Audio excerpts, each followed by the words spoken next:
Good morning, Trinidad and Tobago, and to the wider diaspora. Welcome to Pep Talks in the morning. It is Monday, the 27th of April, and we are back after a very nice rest over the weekend. And joining me this morning is, for the first time on the show, so do give her a strong round of applause. It's Miss Sharon Wilson, Pep Party Organizer. Good morning, Sharon.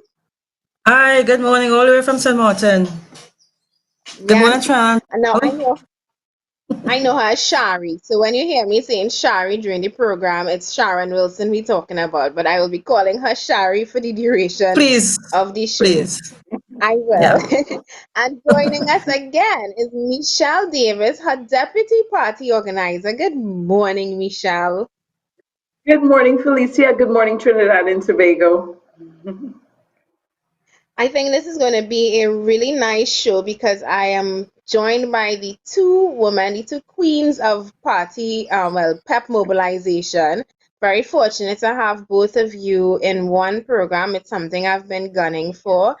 And based on what we have outlined to discuss today, I think it's going to be a very, very interesting discussion. So, Trinidad and Tobago, the wider diaspora, it's time to click share on that video, share it on your newsfeed, share it on your pages, share it in your groups, because today is going to be a really, really, really nice discussion. So, Shari, you are in St. Martin. You said anything Yeah. from Martin. So whoever phone is that, put it on silent. And which reminds me, let me put mine on silent too. Let me put mine on silent Yeah, also. yeah. So Shari, you are joining us from Pep. Well, not Pep St. Martin, but hopefully there will be a Pep St. Martin under you. You're joining us from St. Martin this morning. Tell us how are things over there. Y'all are obviously going through the COVID-19 lockdown as we are here in Trinidad and the rest of the world is experiencing. What is it like over there? Okay, right now I'm on the Dutch side of St. Martin, and we are pretty much locked down 24/7. We are only allowed to come to make groceries and stuff, visit pharmacies, doctors, etc. on Monday, Wednesdays, and Fridays, and it's between the hours of 8 to 6 p.m. So yes, in the bid to contain and treat the virus, we are at a stage where everything is locked down. They are expected to reopen, hopefully, or I should say they're looking at the 11th of May, but you know what, they always change if something do comes up, if more cases do pop up. At the moment, we have on the Dutch side 74 positive and Ooh, negative, like, yeah, 211. And we had about 13 deaths. That's on the Dutch side, where I'm at 13 the that. moment. Yeah. Question. Are your restaurants open? No restaurants open, no bars, I think limited hotels. Well, obviously, all the businesses closed, like regular home decor, um, hardwares, and different stuff like that. As I said, only on the days they highlighted, Monday, Wednesdays, and Friday, only groceries, supermarkets, pharmacies, doctors, etc. They may open it in a week or two to accommodate bill paying and stuff like that. Like if you have all those utility bills and stuff like that too. Okay. Yeah. Well, you just led us into our first segment of the day. It is Monday, so of course we have to get into our weekend wrap up. Now, we tend to notice that a lot of important things and decisions are made over the weekend. I don't know if that's done intentionally so that we forget about it come Monday, but here on Pep Talks in the morning, we have some scouts and people who are very good at macroing. So they find us all of the hot stories and we put it together to come and discuss on the weekend wrap up on a Monday. And if you did not know, you have to be living under a rock if you did not know.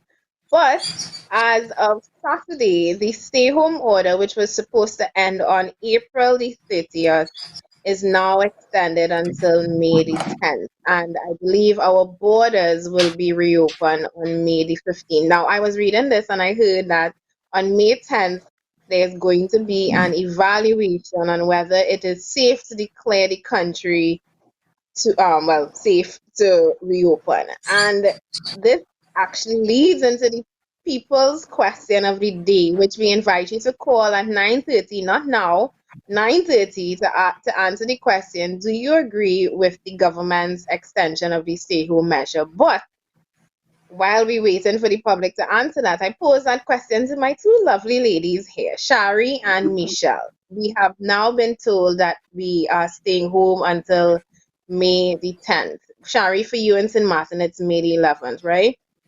Here it's May Yes. the 10th. What do you think about the stay home measure? Well, here in Trinidad and Tobago, do you agree with it? I truly think that we need to address the coronavirus as a global pandemic. And I think what is the government will choose to do what is best for the country. And if they think that containing the spread and trying to keep the population safe, it's in their own interest, best interest. Yes, I agree. We should continue the extended lockdown until we are sure that we have everything basically contained. Because I'm looking right now worldwide, and Singapore right now has well, they're having a reoccurrence of the pandemic again in their country, as well as I see cases in Jamaica is increasing. It's I think 350. So I think I think the government is doing what is best at the moment, and I endorse it for now. Michelle, what are your thoughts? I'm in agreement also because it appears as though we are mimicking, to me, it appears as though we are mimicking what is going on in the US. Right now, Los Angeles is May 15th. Several US cities are May 15th. So I pretty much think they're going at that model. I'm also in agreement with it because enough testing has not been completed in Trinidad. We're actually expected to ramp up the testing this week, the arrival of 10,000 kits. So that alone shows that we really don't have a good picture of what is going on in the country. So I am in agreement with the further lockdown.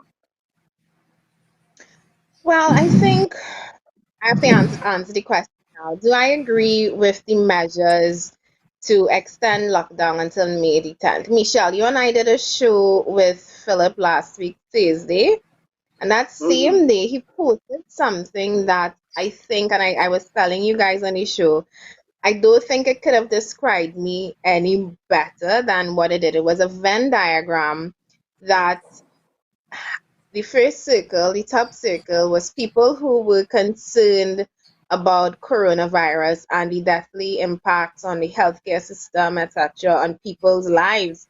The second circle was people who were concerned about the government exerting authoritarian force over the people and limiting people's constitutional rights and getting carried away with power. And the third circle was people who were worried about impending economic crisis and what is actually going to happen post COVID-19. And right in the middle were the words me. And I think that is exactly where I am Yes. situated right now because I am concerned about the pandemic. I am concerned about people's lives. I am concerned about there being spread throughout the nation. But I'm also concerned based on what we are seeing, and we're going to go into that now. I'm very much concerned about the government and the rules and them getting a little carried away with power, which is compounded by the fact that we are so very much uncertain as to what happens when we have to restart this economy. And we're going to talk, restarting the economy in terms of diversification, in terms of where we are failing right now with food prices, etc. But am I still live? Yes. Did I stick a little? No, no, you're good. Did you guys lose me for a second there? No. No. But Oh, Felicia, okay, because it's stuck on my end. Sorry. So I Yeah. was just saying that I am concerned about what is happening post this lockdown as well as during the lockdown, and I think that is where I I lie in terms of the extension of the stay home order. You're gonna say, Shari? I was just saying that, going to say that lockdown necessarily don't is not really a cure. It's simply a means of delaying the spread of the virus so that healthcare workers and facilities are not overwhelmed at one time, And so I think to, as Michelle said on that point, that we need to get ourselves together in terms of more testing. And so you just be clear about that. We just using the lockdown as a means of assisting us in controlling the virus. I agree with you, though. There is a multitude of feelings, as Felicia indicated.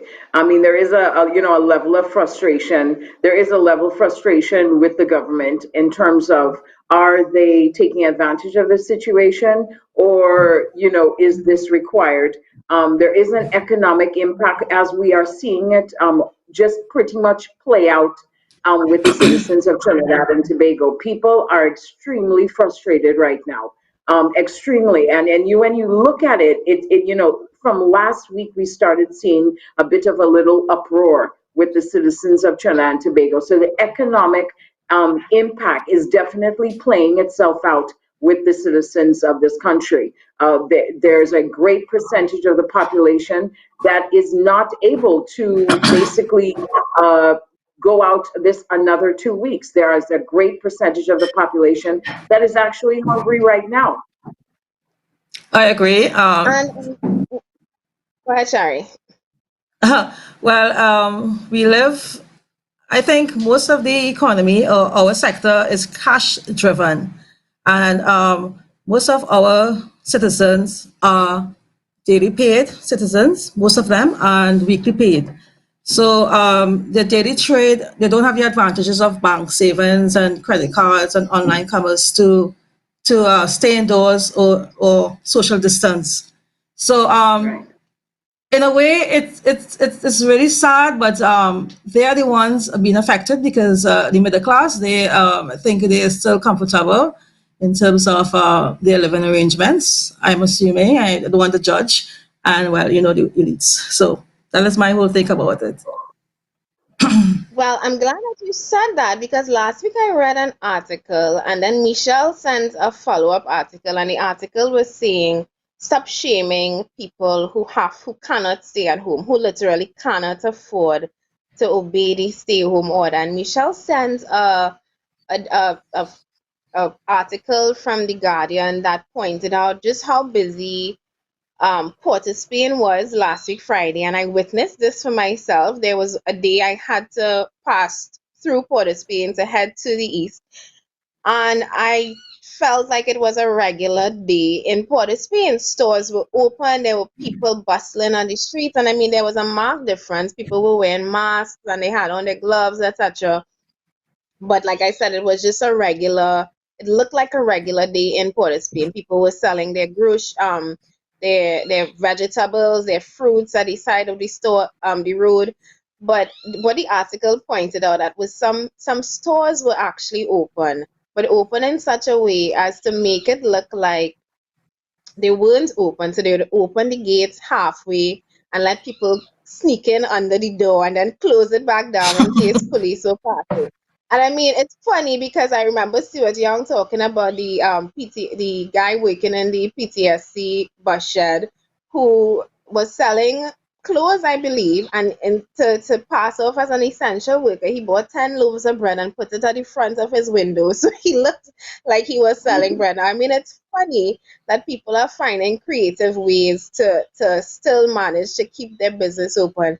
But it is also very real what some people are experiencing with this stay home order because like Michelle said, some people cannot financially afford to to do it. And as one guy said, people had to live, and that's true. He said that, I can't wait for the government to come and put groceries in my house. I can't wait for the government to give me cash to purchase the essential items that I need. So this is my way of staying afloat. This is my way of surviving. And there's a very funny um picture that I asked the producer to put up on the screen because it describes and depicts so very perfectly how people are finding ways to go about this stay home order, where we have this Dutch hairdresser who decides to wear a COVID-19 umbrella as her as her barrier during this outbreak, so as to still do hair but observe social distancing. And I think I'm going to suggest that to my hairdresser in the event she may be willing to come and deal with these roots. But again, back on the topic and back to the serious nature of the stay home order, I agree wholeheartedly that until the virus is declared a non-threat, a non-issue to citizens, we really do need to adhere to the rules of staying home, only going out when it's essential. But there's that aspect of citizens who really cannot afford it. And I mean, I mentioned to somebody earlier last week that a UNC activist called me to see if I had hampers. Michelle, you mentioned there are people that you know that are reaching out to you, whether they're from the UNC or the PNM, because it's no longer about party when it comes down to basic human needs. When people need to eat, they need to live, and we have the fact that grants are not available. Michelle, what do you think about Right, that? Felicia. I mean, it's so many elements in this topic of the grants are not available. People are hungry. We are seeing. I mean, today is the 27th. We were on lockdown from March 28th. So literally in under less than a month, people are I mean, today is tomorrow's a month, but last week we started seeing in under about 3 weeks or so, people are hungry. I saw a video, a very heartbreaking video of a single father, and he said, "What do you expect me to do? Do you expect me to look at my children or come out and try to make a dollar?" And that was his dilemma. He was interviewed, and very humble young man, and my heart broke because again we look at statistics and we keep saying it over and over again. Trinidad appears very nice on paper, but it is clear that more than 4% of our population is under poverty, because you're telling me in under a month people cannot survive. And then on top of it, we have this punch in the face, as I call it, where the government basically, to me, refusing to issue these grants. It's deliberate at this point. It has been 1 month of the announcement of the plan of the $10 billion of withdrawal of money from the HSF to help citizens and fight this COVID. And still, we have not a dollar in citizens' pockets. This goes to show that this pandemic has shown that there's a disconnect, the government and its citizens.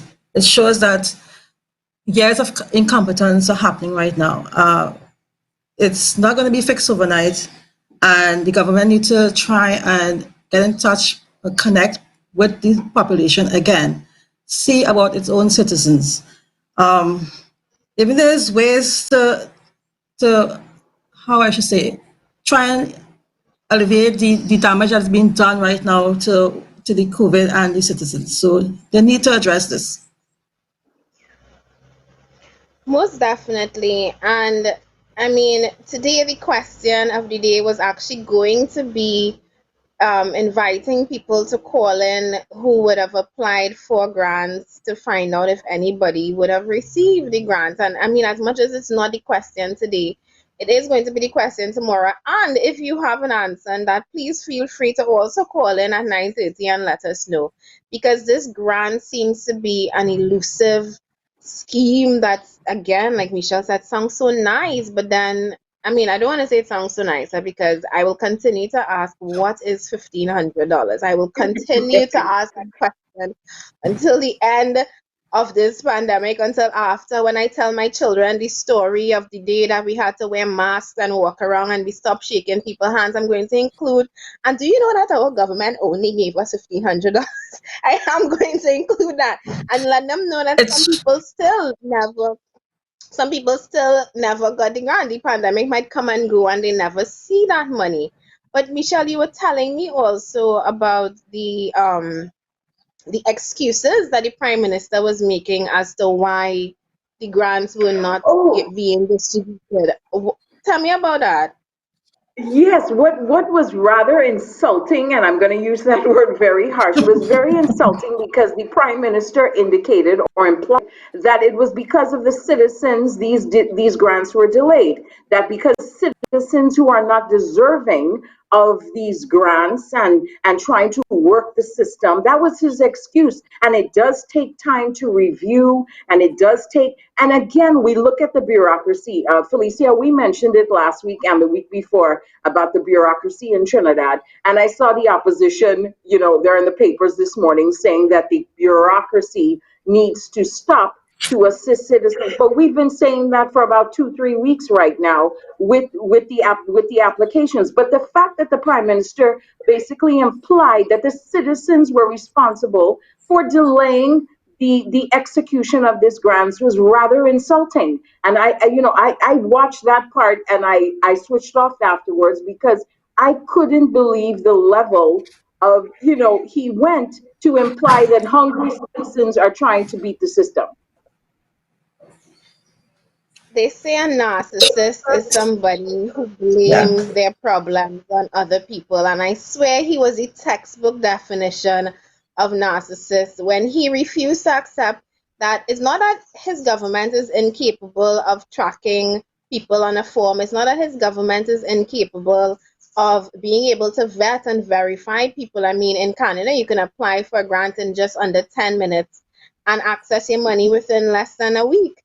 It's not that, Hmm. but it's the people's fault. It's the people who are trying to cheat the system, and it's the people who creating this backlog, and not him. Not the fact that his government is incapable of managing. Not the fact that they are incapable of doing a basic Excel spreadsheet sorting by priority, by lowest income, by people who were fired. Again, blaming the public for the issues that should be solved on a leadership level. I find it so amazing that you can stand as the prime minister of this country and throw blame around. The buck stops with you, sir. It stops with you. And they have to lead by example because I mean the country will not progress when citizens has if they have a better chance for better living. You will find most of these crime that happen, all the crime that is taking place right now, it's gonna stop because how do you social distance in a two-bedroom with 5 people in a house? Depends on the condition, or seven. What about a single mother who trying to go to the market every day and sell her vegetables? I mean, it's like a crime to be poor in this country. It's not about the government, it's about the society. They need to take care of the society, right? I mean, people they don't have adequate 3 meals a day. So I don't know what they're thinking. Do they think that we, the poor people of our country, are they just just existing for existence sake? They need to make things better for us. We deserve better than just a handout when the day come. But Sherry, That's my what take. you're Exactly. saying, what you indicated is Mhm. that we are disconnected. The government is Yeah. disconnected of what the average citizen is going through. And let me share, as you mentioned earlier, what we are experiencing, and the public really needs to realize this. What we are experiencing now is the denial of moving the country forward. And I'll explain why I'm saying this. This is because they don't have a database to hit. We have not been progressive in getting data in terms of our citizens. So I'll give you an example. I went to the Ministry of Finance a few years ago with a friend, and we witnessed, I am not joking, they were still using those antiquated logbooks but they had brand new computers at every desk in plastic covers. So I asked the question, why are we still referring to this antiquated logbook? And what we're experiencing now is the result of this. We have not gone forward. We continue with this archaic bureaucracy, that nothing should be automated. Hence the reason the citizens are suffering. So I challenge the citizens. When you say you're not political, guess what? All of this is impacting you right now because we have failed to progress as a nation. We don't use basic computers at ministries in our government. That's something I'll touch on when we're doing diversification later Most on. definitely. And just to wrap up that topic, because we spent a good bit of time on it. I mean, it is the hot button topic of the day, of the weekend. We now have to spend an additional 10 days, possibly close to 15 days at home. But there was one last thing I wanted to touch on, and I saw many people making light and joke of this, and actually I felt very disrespected when I heard it, when the prime minister said that, what happened to all your trainees? I'm paraphrasing here. I thought all they do like to work and all they like to stay home from work or something along those lines. And I felt very disrespected when he said that because yes, Mr. Prime Minister, we work very hard as a nation, and yes, we as people would love to stay home and be able to work from home more, or we would love we would love the chance at a vacation.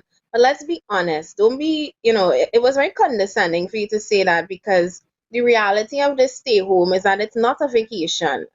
Some people could see it like that. If you're affluent, if you can spend it around your pool or down the islands, or if you can spend it in your air conditioned room with Netflix on all day while the maid downstairs prepares your breakfast, lunch, and dinner, of course it's going to feel like a vacation.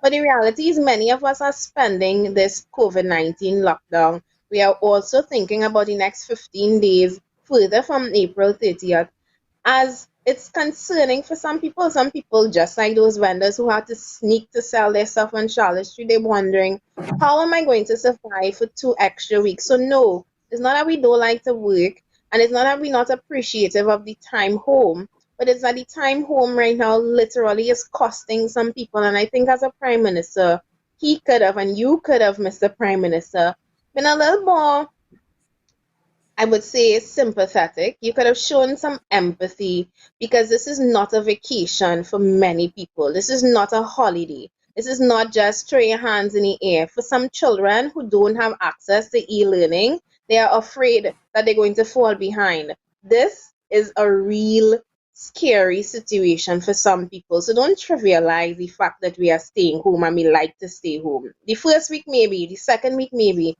When it starts to cost people, at a literally cost people, who as a prime minister I think should have done or can do a better job at showing the public that you really care.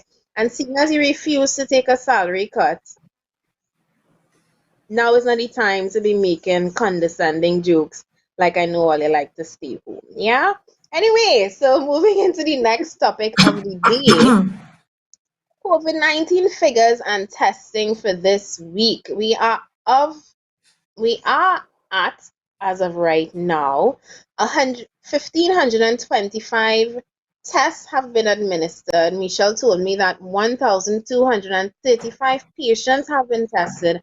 And as of yesterday, we have one new case, which takes us up to 116 positive tests, or people who would have tested positive for COVID-19, and we are at 58 people recovered. This is the latest news as it pertains to COVID-19 figures and testing. Now, I heard the health minister say that we are expected to ramp up to 50 tests a day. What do you all think is going to happen with regards to that? Well, I don't think we're going to see again a true picture because we're supposedly expecting 10,000 kits this week. So 50 tests times 14 days is only 700.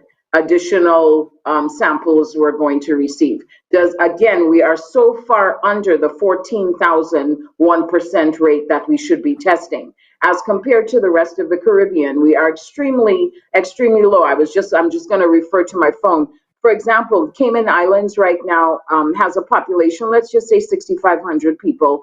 They have 145,000 kits available to do testing. Well, Cayman Islands is extremely wealthy, and they actually doubled their population in terms of kits available. Barbados has 200, a population of 286,000, rounded off, let's say 300,000. They have a total of 35,000 kits available for testing. Belize, 383, and they have 20,000 kits available for testing. While in Trinidad, we have a population of 1.4 and we only have 14,000 kits available, which we clearly will not be utilizing in the next 2 weeks.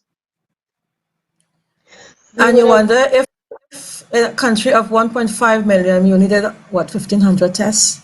It shows irresponsible, you know, of the government that they're not taking this thing, very seriously, right? So, as I said, the excuse is what angers me is it happening everywhere, it happening everywhere. Yes, it's a global pandemic, whatever. And that is an excuse, and it angers me that it's going on a month, and all we did was about 1,500 tests. I mean, in most countries, they're already in the hundreds of thousands. South Africa, for instance, they're over nearly 250,000, over a million. Some countries, not million, sorry, well, hundreds of thousands. And it makes you want to be under 2,000 and over a month now, you know? And That's where's the the thing, money though. going, Sherry? Where's the money? Right? Because wasn't that $10 billion withdrawal for COVID-19? Instead, we're utilizing it for tax refunds. Where is the money being spent on COVID-19? That's what we need to ask as citizens. It's not being Yeah. it's not being spent on testing. That is clear because while we have 1525 samples, only 1,200 people have been tested. 1,235 people have been tested. Again, 1% of the population. 14,000 is 1% of the population, and we are nowhere near that figure. So why did we withdraw $10 billion as a COVID-19 strategy plan? And it is clear it is not being spent on the health sector. Or the excuses would be, oh, we needed to upgrade healthcare facilities to accommodate the COVID patients, hire and train new personnel. That's the constant narrative they keep spinning at you. They have to implement containment measures, they have to implement a social welfare plan, they have to design a economy recovery plan.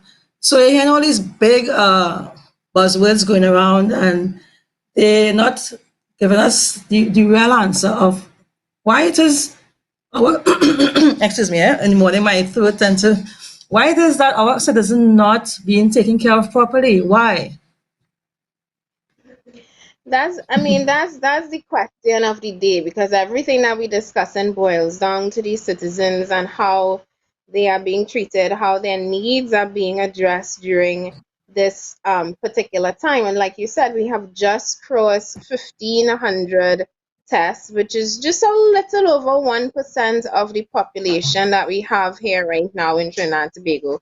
We're supposed to ramp up within the next, well, we're supposed to ramp up as of today, supposed to be 50 tests per day. Yet again, that's still not even going to take us close to 2% of the population at the end of COVID-19. And best believe that Michelle Davis will be tracking and checking every day to see that these tests have jumped up by 50, because I know she's very particular about the testing. As much as she agrees that we should be staying home and observing all of the quarantine and self-isolation laws, it needs to be compounded by the Ministry of Health doing its job. It can't be that you're not testing people and you're not making sure that we are declared COVID-19 free, like St. Lucia very fortunately was able to do last week, Thursday.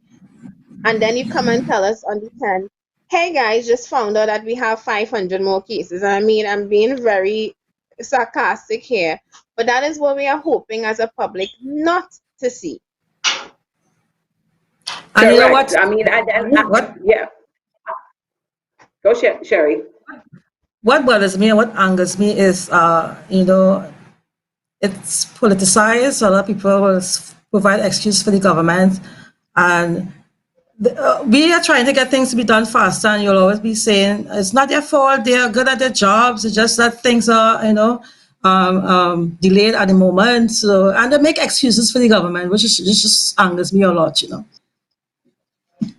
It should And is anger you this because what the citizens are and doing, they just are expecting subpar governance, and they're so used to Governance, it. yes, There are people still justifying the delay of these grants. They're seeing the yes. comments. They're seeing the comments. People are hungry, and they're still saying it takes time. It takes what takes time? We have examples of countries that have executed these grants in 48 hours, but we continue to justify the deliberate incompetence in this country because we feel as though we don't deserve better. We're so archaic in our thinking. How could you think this takes a month to execute? They said they have 40,000 applications. How does that take a month to execute when you should have this information readily available? How does it take a month? They are accustomed being that satisfied with the minimum standard. That is how our citizens are. Both in government, just the general population, they are very complacent and laid back, and that angers me a lot because we should be doing more as a population, sort of asking for demanding answers because it's the height of irresponsibility of the government. And their conscience not bothering them that a month has passed and the population haven't gotten their grants. They We haven't had enough testing being done. Government conscience not bothering them at all. It just puzzles me, that's all. I ask that question. I ask that question all the time because, again, like, I mean, for you to say that you know Trinis like to stay home and you're telling them that knowing that you didn't give them any kind of money, any kind of assistance in terms of, I'm not talking about coming to drop disinfectant and masks by my door, which is what my local counselor came and did last week. I heard she came and boiled down the place to make sure that she let that pep girl know she dropped disinfectant and masks. And I'm thinking, thanks to the cleaning agents, but where's the food, man? Like, I mean, not to be ungrateful, but Clorox and bleach not keeping people alive in this time. And this is not for me. Sanitizer. I'm talking about for the people. I'm talking about for the people who actually need it. And this is not about being ungrateful because I know somebody's going to take what I just said. Oh, God, I get ungrateful. It's not about being ungrateful. It's about the reality of things, right? If I'm staying at home and I'm isolating, I don't think there's that much of a need to use disinfectant, seeing as I'm going nowhere, as opposed to me staying at home, knowing I can't go to a drive-to restaurant and buy food, knowing that I have to eat for an additional 2 weeks. And I'm saying me, speaking figuratively and speaking for all of the citizens right now who have to face this next 2 weeks at home and who have to figure out if you're not gainfully employed, if your savings haven't already depleted, if you are not affluent and you can't spend it, like I said, relaxing and taking it as a vacation, you have to literally figure out what and how am I eating for the next 2 weeks. And sadly, all of those people that are the grant, not the grant, sorry, the campers, some corporate citizens, while it is going some ways, the reality is that there are many other people who are not benefiting from these grants, not grants, these donation hampers and stuff that people are doing. And I want to remind people again at this point, now that I we brought up this topic, that there are the people who have been forgotten as well. And last week, Thursday, we were fortunate to go and feed some of the homeless people in Riverside Plaza. Believe it or not, they have been impacted very hard by the virus because nobody's coming out anymore There are no places that they can go and line up for food like they used to in the past. So they're literally dependent on people coming and when they remember them coming to assist. So if you at any point have a little extra, you can do something, maybe even if it's for one person or two people, just if you can, please. And it doesn't have to be, the homeless at Riverside Plaza. It could be a neighbor, it could be somebody in your community. I recently, I was happy and I was fortunate to be able to help somebody in my community. And it's nothing to pat myself on the back about, but it is to encourage other people. If you can, please do. If you have an extra loaf of bread, drop it for them, because these are unfortunately some very hard times for people, and every little bit, literally every little bit counts.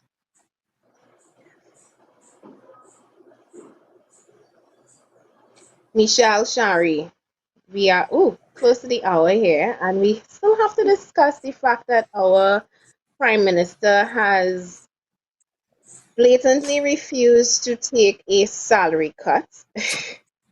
And I that is a topic because, like we discussed last week, the Prime Minister of Venezuela, she has taken a 70% cut. The um, St. Lucian government, again, who were also fortunate to eliminate the virus 100%. Well, in terms of the numbers that they tested, all 15 patients who were positive have since recovered from the virus.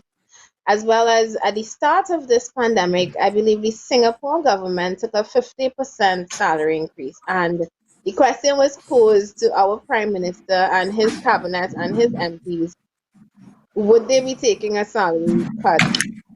And the answer, very similar to his very condescending response about Chinese loving to stay home and not work, was that no, they're not going to take a cut because their salaries aren't as exorbitant as people would like to imagine.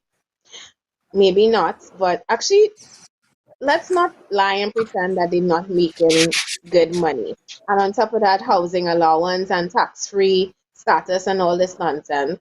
But that some of his MPs were actually taking from their salaries and their pockets and distributing to their constituents. What do you all think about that?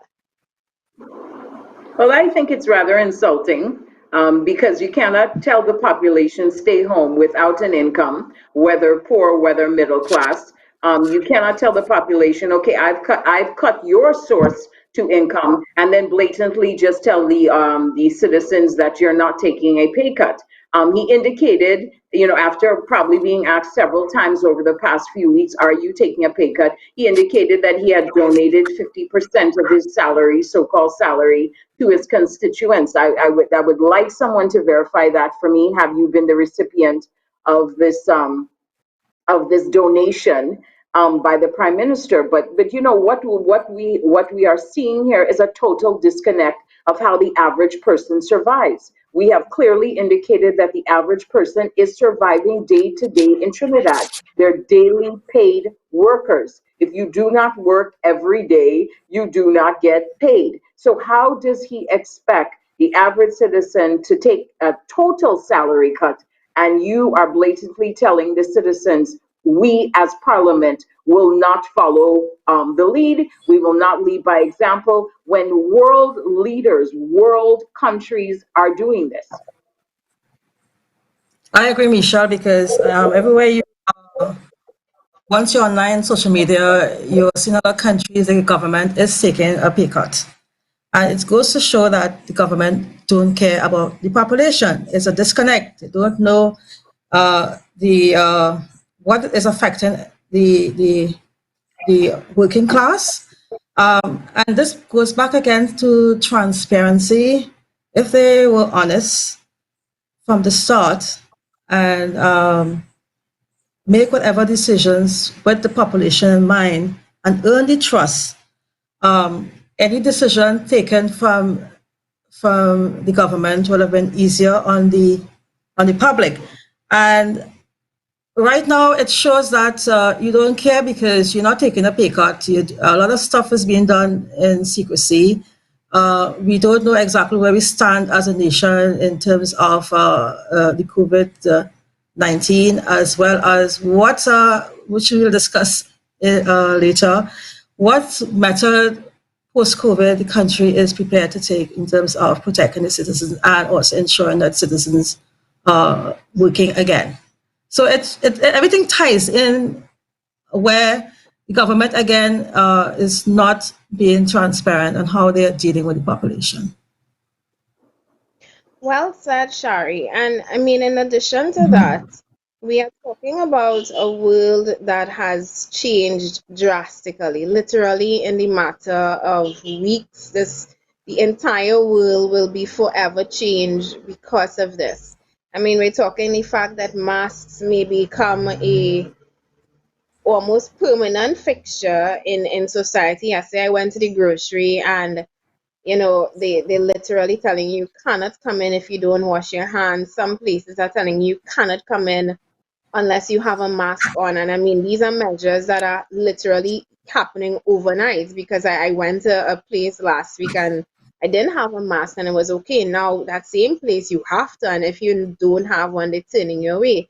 Things are changing, and they're changing particularly on a financial and economic level. And the bounce back from this is going to be very sharp, is going to take a lot of work.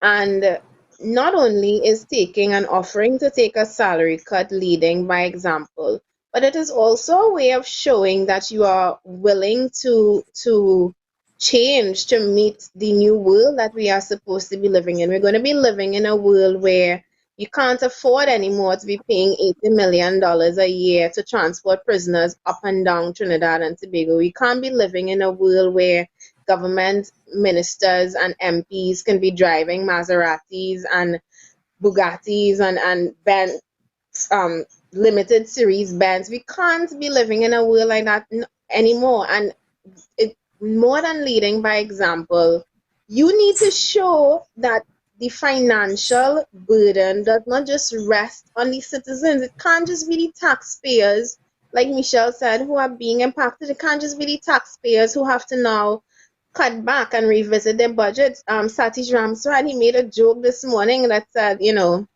he asked, how are these ministers looking so sharp still? Stuart Young, his coif is still very much in place. Keith Rowley is obviously having a barber, personal barber, come and do his hair. I mean, unless he has another side job as a barber that I don't know about, they are obviously still hiring a staff to make sure that they look presentable to the public. And for Of many of us, course. we can no longer do that. I have to go and buy my own relaxer in tongue and learn to do my own hair. This is the change that we have now come, that has forced, yeah, this is the change that has come about that has forced us to really look how we do things. And as the leaders of this country, they are supposed to be showing that they understand this as well. We can't expect y'all can't expect us to change everything and then it's business as usual for y'all. How are we as a nation supposed to look at us and think that these leaders really care, like Shari is saying? How are we supposed to see you as leaders of this country when you can't even set the example yourself? It's we and them governance. They are we, and here we are as citizens, and you take the hit and you suffer and you take the consequences, and we're just going to continue with our lifestyle. We're going to continue. Nothing is going to be impacted. I mean, you indicated just simple haircut. Many citizens don't have access to that right now, and you see them looking very well presented. So you must ask that question: Are you and is this impacting your lifestyle in any way, as it is the average citizen who doesn't have money, who doesn't have access to simply a barber, who doesn't have access to the basic necessities? I indicated last week my car was in a fender bender 3 weeks after, and for 4 weeks I don't have access to a mechanical shop. Are they feeling what the average citizen is going through? And I need a car to go to the grocery. So yes, that does impact me. Who is making these decisions? We only keep emphasizing the hardwares. What about the other businesses? My friend indicated yesterday, my godchild needs some school material. They have an actual assignment, but there's nowhere close to get the material for the child to do the assignment. How are we making these decisions? Why are we making the decisions we're making? And are we considered the average citizen in this regard? No, we are not.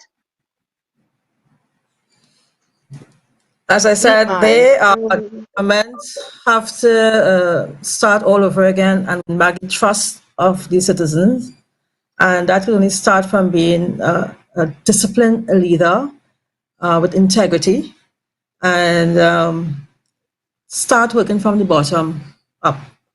Find out the needs of your community, the population, etc., and put measures in place to implement programs to assist.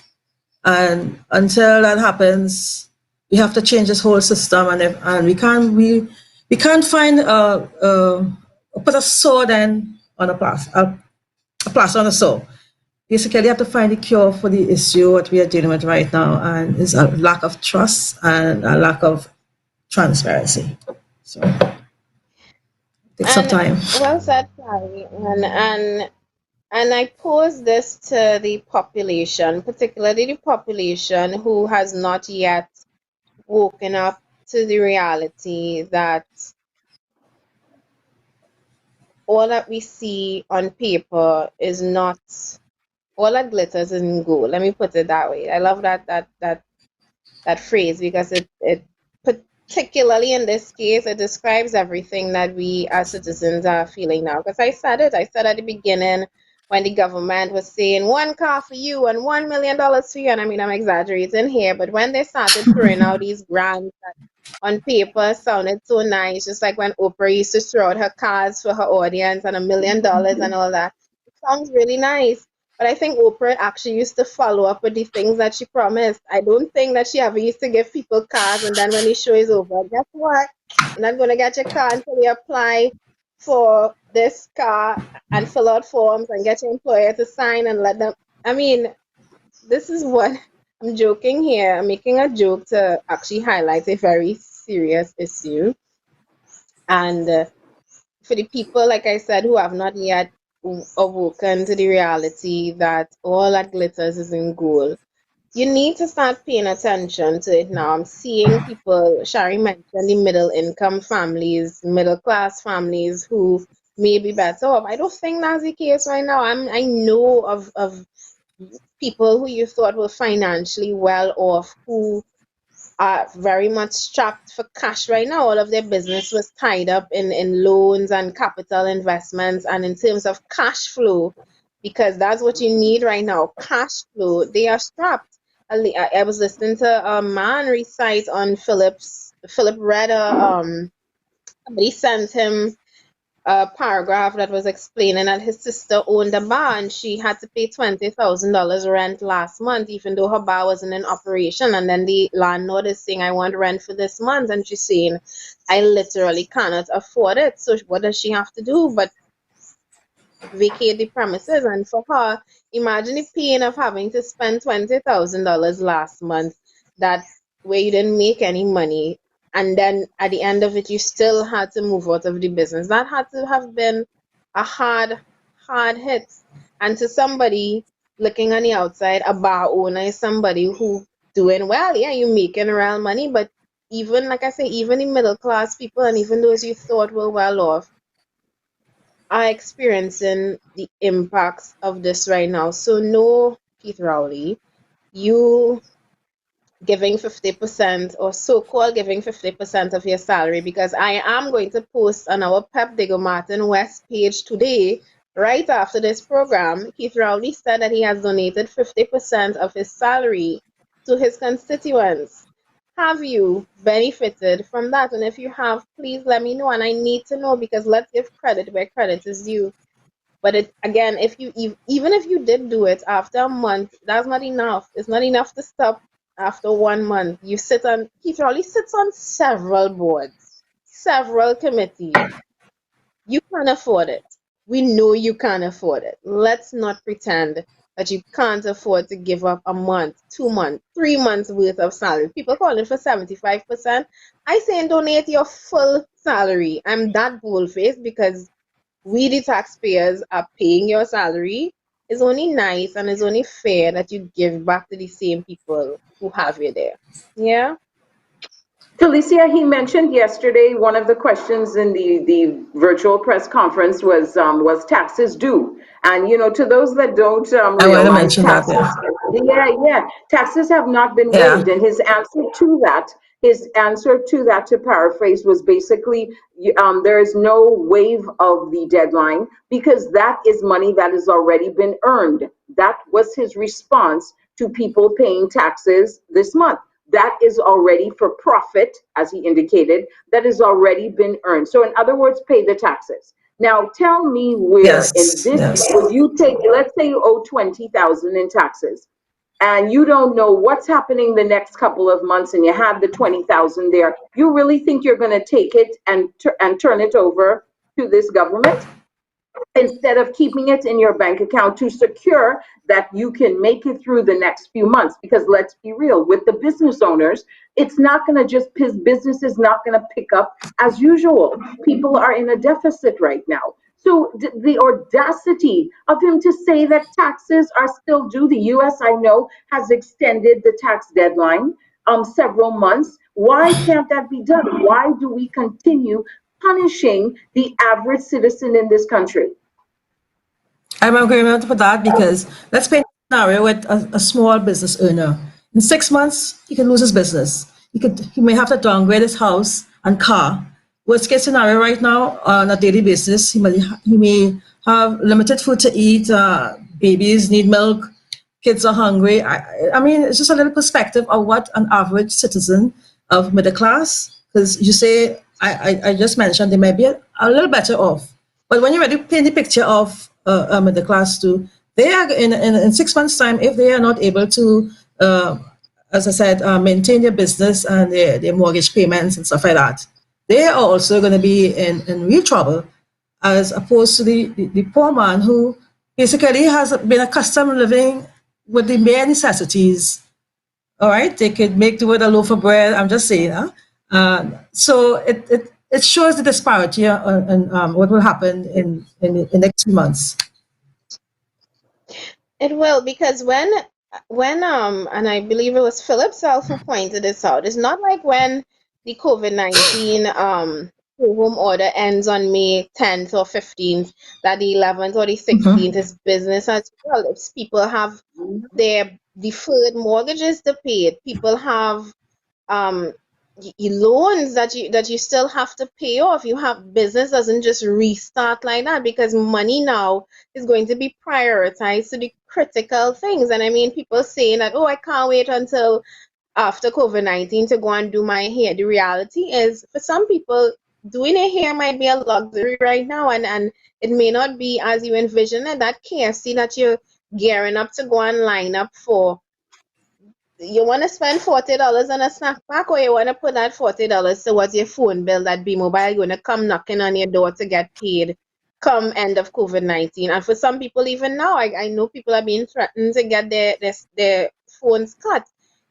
That is the reality. The economy doesn't just magically restart because there's so much that goes into just getting back on our feet again. And again, the people who are concerned about this, the people like you, Shari, like you, Michelle, like us here in the Progressive Empowerment Parties, why we are raising all of these questions, and it's why we're asking all of these things of the government, because we also understand it's going to be a hard time, and the solidarity that they're talking about now is the real time to not just talk it but to show it.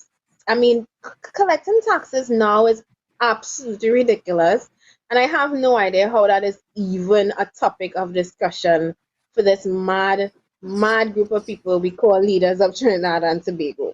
What the I really don't population did to understand. deserve that? What they did to deserve that? We didn't do anything to deserve What did that. we do? You know we did? You know we did? We voted on a race, and we Was voted for who we like, and we voted for who mommy tell we to vote for, and we vote for um who look like we, all are nonsense. And the reality is this is what we end up with, and it's our job here right now to educate people that they might look like you, but when it's suffering time, you think they're suffering too? I don't think so. 9 o'clock, people. We have a break to take. When we come back, we are talking food prices. Are you paying more in the groceries than you are accustomed to? The reality is you might be. So stick with us. We'll be back right after this very short break to discuss food prices and other topics. Antel is Trinidad's most reliable and technically experienced ICT company, providers of quality structured cabling, Cat6 data fiber, and power cables. We also stock cabling infrastructure basket-type cable trays for server rooms and data centers. Antel also installs and maintains video security systems including cameras, alarms, and electronic entrance locks for businesses and residential properties. Call Antel 674-1406 or 783-9250. Science says that countries that have the greatest number of home ownership among families have the lowest levels of crime. Trinidad and Tobago has massive poverty, runaway crime, and an economy that makes no sense to anyone looking in from outside. We also suffer from the impact of corruption and narco-trafficking dollars being hidden in real estate, driving the prices up and drying up the supply. Banking in Trinidad and Tobago, unregulated, our mortgage system creates a scenario where the average house, the average home, by the time it is fully paid off, would have cost the homeowner twice and more the value initially paid. The government can impact home ownership, redevelop the family, end crime, and take Trinidad and Tobago to first world status simply by securing the nation's borders to end the drug trade and stuffing the containers on the port again to end the drug trade, to create a property tax system that calls for 0% tax on primary dwellings, a 5% tax on secondary homes, a 10% tax on third homes, 15% on fourth homes, and escalating until by the 10th house that you own is so onerous in taxes to keep that you have no choice but to sell it or pay full value of that house to the state every year. We need to do this to drive corruption dollars and drug dollars out of real estate and bring the prices back in reach with the average income, the average wage, the average salary. Trinbagonians do not get full value for their money, and that is a conversation we have to have. But when we're talking housing, to get the average person into their own home, it is a right and a privilege of the state to be able to offer to these people zero deposit, zero interest for up to 30 years on up to homes valued up to $1.5 million. This would reduce the mortgage payments to about $500 per $100,000. And if we remove the duties and the VATs and all of the taxes on all of the building materials and open the market to competition to drive the prices down, the cost of building the average 1,200 square foot starter home will not exceed $100,000. And with $500 a month as a mortgage payment, even minimum wage earners would be able to afford their own home. The numbers say that in countries where families own their own homes, crime is at its lowest. The Progressive Empowerment Party is very sure, in fact, we're certain, that of all the policies that we build our 21 policies on, home ownership is the most important of all the important ones. We propose zero deposit, zero interest for up to 30 years on homes up to $1.5 million. Normal bank lending criteria apply. In Trinidad and Tobago, no one policy has the greatest opportunity to impact upon the development of the society like home ownership. the Progressive Empowerment Party promises to make home ownership for all a central pillar in all of our economic development. I am Philip Edward Alexander, and this has been 3 Minutes to a Better Trinidad and Tobago.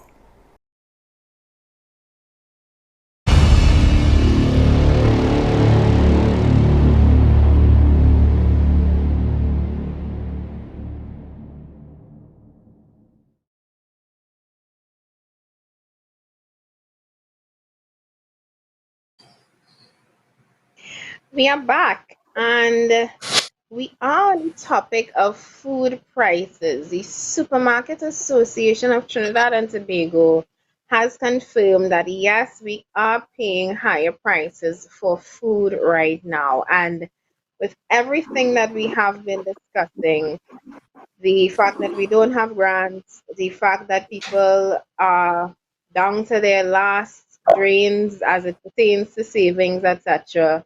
This is definitely a topic that we have to discuss and explore here on the show. It's not like food prices were very low to begin with. Now, in a time when money is hard to come by, we are facing what is not looks like, but is an increase in food prices. Ladies, let's weigh in on this. I am infuriated. You know, this is one of my pet peeves of living in Trinidad, the food prices in this country. I'm going to call out the Supermarket Association because I believe you can take a temporary hit in terms of profitability because we know what you are making on these products that you are selling. There are other variables about why doesn't the government take a temporary cut on the VAT taxes, the import taxes, the custom fees to facilitate prices not going up. But I'm going to call out all parties because the Supermarket Association, for everything that occurs in this country, we immediately see the hit and they rationalize it saying, oh, gas prices have gone up immediately. They don't even wait a few weeks for it to pass by. They immediately start with the hits.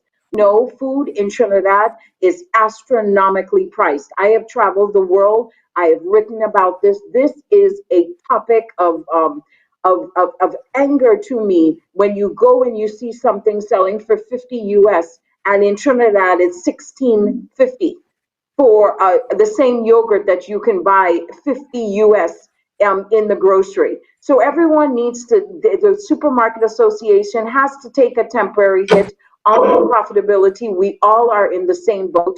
And again, this shows how do people survive? We keep indicating the $1,500 grant. Well, guess what? Now it's probably the equivalence of 1,000 or less because it serves no purpose. Our money already serves no purpose. It's already at a very devalued amount. So it's not even 200 US we're getting from that 1,500. So we all parties need to find solutions to help the citizens. And the way you're going to do that, take a temporary waive of all the fees you are charging the grocery owners to import this. And yes, there is a supply chain management situation. There are ports that are being closed. There are manufacturing plants temporarily. So hence the demand has gone up. But let's be real, we already are overpriced in Trinidad. Well, I wanted my my 2 cents about that is the right now. I would think it's all about profit sharing by these supermarket chains. What the government need to do is, if we can get a research committee to implement a construct a framework for pricing. If they can have a committee go around to various supermarkets and see exactly what it is what they have, what prices given to the public, because they're going to use a lot of excuses right now. They will say how it's coronavirus lockdown, the worldwide have disrupted the food supplies and are causing labor shortages, etc., and agriculture. So they will always use that excuse now as to why it is they have to raise the prices. So if the government can get involved in this, have a committee where what do you call it? Consumer policy, consumer. Right. And if they can go around to the supermarkets and meet with the heads and say, okay, let's we have uh, pandemic right now, and we have our citizens are not working right now. We need to do X, Y, and Z. We need to implement so on, so on. So that's one way they Yeah, could Sherry, but look. the supermarkets need to take a temporary reduction, just as the rest of us has. I mean, I'm just giving something as simple as a Yoplait yogurt, and yes, I love my little Mhm. Yoplait yogurt, but it's 16.50 in the grocery. Let's be real. It sells for 50 US on sale in the US. So who are these supermarket chain fooling? They want to continue with the same profitability when the majority of the population has suffered a significant reduction in salary and income. So why can't they take the little month hit and like the rest of us? And again, it had the government been proactive instead of reactive, they would have seen this coming. They would have known the supply chain would have been interrupted with this. They would have spoken to the supermarket association and said, you know what? Temporarily, there is no increase in prices. But again, it That's is why. such a disconnect with what the average citizen goes through. As Felicia indicated, $1,500 in this country cannot even buy a month's worth of groceries for a family of four. And Michelle, I agree with you in terms of the supermarkets because in reading the article, they're pointing out the fact that they are paying higher prices, and I will get to that in a minute in terms of from their suppliers. So an item like split peas, which would have cost to co which would have costed $250 a bag is now $450 or $500 a bag. So they are paying more. And I want to deal with that issue separately. But I also want to deal with the fact that, yes, they are paying more, but they are still trying to recover the exact same markup that they would have recovered pre COVID-19. And that I don't understand because, like you're saying, and like we were implying with the governments and them being able to take a pay cut or not even taking a salary for some months, supermarkets are making millions of dollars. And the good thing about this, when COVID-19 hit, it hit right after the annual reports of most of these corporate entities. And I will never forget when Massey clocked millions. I think over I can't. Oh God, I wish I had that figure on me. I'm gonna find it because I need to find how much money that they make. But Massey Grocery, amongst other groceries in this country, are making millions of dollars in profits. And I personally don't understand why at this time they are not being to an extent mandated. And where is consumer affairs? We spoke about this. Where are they? Where are they to say you are price gouging? A block of cheese that is that cost me $40 or $20 last month should not be costing me $50 this month. Where are they to go around to supermarkets like Shari said and tell them you are not allowed to charge beyond a specific price because this is something, it is an essential item. It is basic food people need to eat. And with regards to that and the prices earlier that I was mentioning in terms of the supermarkets having to pay their suppliers more, isn't this what government subsidies are for? I think this is the perfect time for the government to implement a food subsidy.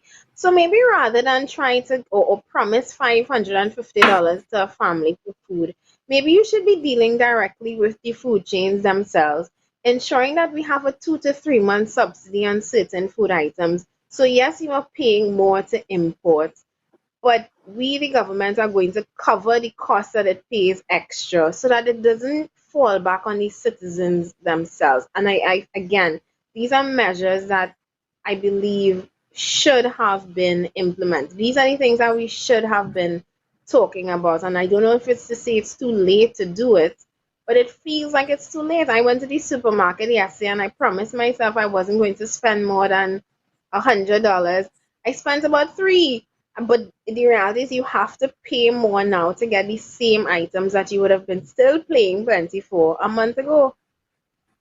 And the prices Yep. continue to go up in Trinidad unjustifiable. Let's be real. I mean, the minute something happens, the supermarket association is indicating prices should go higher. Again, if they had the government been proactive, we can find methods to decrease. We talk at the Progressive Empowerment Party the simple act of decreasing the gap between buying and selling of U.S. currency. It adds up to 13% to your grocery bill. Whether we want to admit, I mean, something as simple as that could have been halted during the coronavirus, and we would have seen at least a maintenance of the regular prices. But the prices here are astronomical. I highlight that every time I go to the U.S. because I'm simply dumbfounded that the items we are spending here are almost as much as 10 times the amount they would buy in the U.S. And that's ridiculous. And what happens to when our local farmers see the price for some of the American goods? You cannot blame them because they themselves have to pay for labor. They have to pay for fuel to take their produce to various supermarkets. So it's not like they have any assistance from the government in these measures. So you'll find that their prices also is going to be high. And again, they'll be watching to see the prices on the foreign market. So it's kind of hard. That's what I'm saying. We need to have some sort of committee, some sort of government to get involved and try and implement a framework for pricing on certain goods and whatnot. There's also the fact because my best friend, one of my best friends, she lives in Virginia, and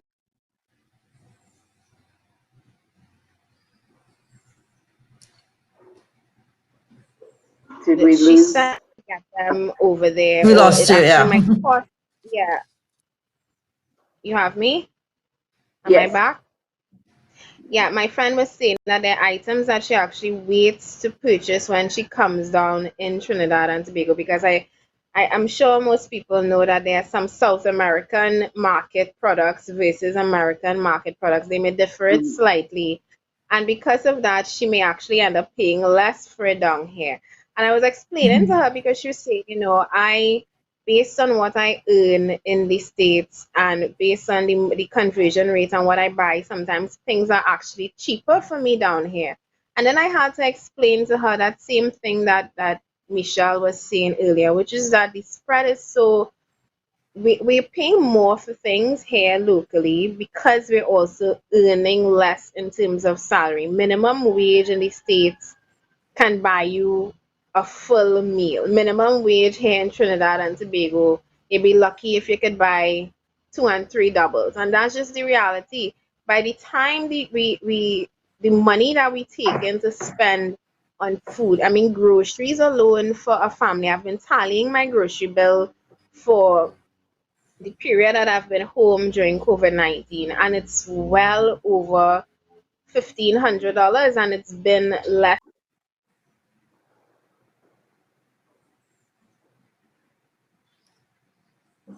Did we lose her? than a month. I believe Dollars a so. month.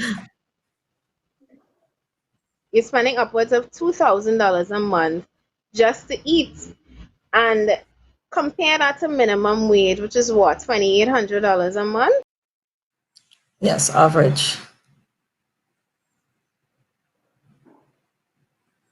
And Felicia?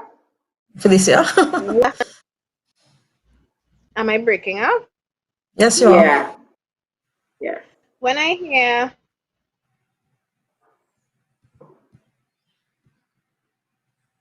hold on, all Yeah. right. Okay. When I hear people say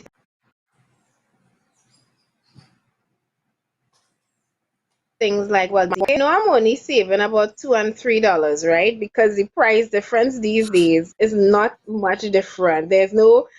It's not even about high end groceries versus low end groceries. Food on a whole is just expensive. And in comparison to the salaries that you're making, you're literally not left with anything. Imagine you have to buy food, pay your rent, send children to school, buy clothes, send yourself to work. All of these things you have to stretch if you're a minimum wage earner for $2,800. I remember people used to ask me because where I worked, I had a decent job, and they said, how come you don't have more of this? more. I'm like, I pay for groceries. You literally at the end of the month breaking even, and it used to seem so hard that you're working so hard and you're making what you think is a comfortable salary only to be left at the end of the month still in the same boat as if you weren't working. So it's almost like you're working to pay bills when you live in Trinidad and Tobago. That's what it feels like. You work to pay And bills. Felicia, that is correct. It's that paycheck to paycheck living where you appear to be good salary, but you're not really. You're just basically surviving. And in the U.S., for example, 60% of the population is indicated that they live paycheck to paycheck. So it's not only here in Trinidad, but in terms of Trinidad, we are priced based on a U.S. currency basis. We know that. So we cannot compare the two. Our pricing is everything is US. We don't make US here. If I made the salary I made in at my previous job in the US, I would be very good here. I don't make close to that terms of what my salary is because times six. So let's be real. We're using the U.S. as a measure, U.S. currency as a measure, but we are making in reality the average citizen is not even making 500 U.S. a month on average. Exactly. So we're literally multiplying our prices by US when it comes to buying things, but dividing it by US when it comes to paying people. That's what it honestly seems like. But Exactly. but back on the issue of food prices as well, as reading that there were pork shortages, and I understand this because this might sound very simplistic, so don't laugh at me when I say it. But we don't rear pigs here. We don't have pigs in Trinidad and Tobago. And I have to go to this item. I have to go to this because there's also the issue of not farmers not knowing because there's the uncertainty of when we are going to reopen and they don't know what to plant, what to grow. And I have to say, and I talk in pep policy here, had we had data, consumption data, we would know that during this time of COVID-19, yes, we don't have restaurants open, but we know that restaurants and food businesses account for 30% of the food consumption in this country. So that we just need to decrease our production by 30 to 40% because we still have 70 to 65%, 65 to 70% of the population who still need to eat. So not knowing what to plant, when to plant is mind-boggling to me at this point where food security is such an issue because we're talking shortages right now. I went to the grocery yesterday and things that I knew for sure that we had is no longer there. I knew for sure it's no longer there, or if it's there, the prices are more expensive. How are we dealing with that Lifestyle. moving forward? Yeah, Lysol, for example, Felicia, they're not the Lysol manufacturing, the company that produces it, have indicated they will not be able to meet demands or back in, full stock until June. So again, looking at data and having data and being proactive would have helped us out in this situation. But we know from the Progressive Empowerment Party, this has not, agriculture is on the bottom of the agenda because we have an $800 million import bill in Trinidad and Tobago. Almost 90% of our goods and services are imported. Goods are imported. And that who does that benefit? The elite 1% in this country. It does not benefit the average citizen. Hence the reason governments from past and present have basically ignored the agriculture component in governance. It's been completely ignored because it benefits a select few in terms of having access to US, in terms of benefiting from the income alone, charging these astronomical prices to the citizens of this country. So again, as Sherry indicated, we are so out of touch with what the average citizen can afford, how the average citizen lives in this country.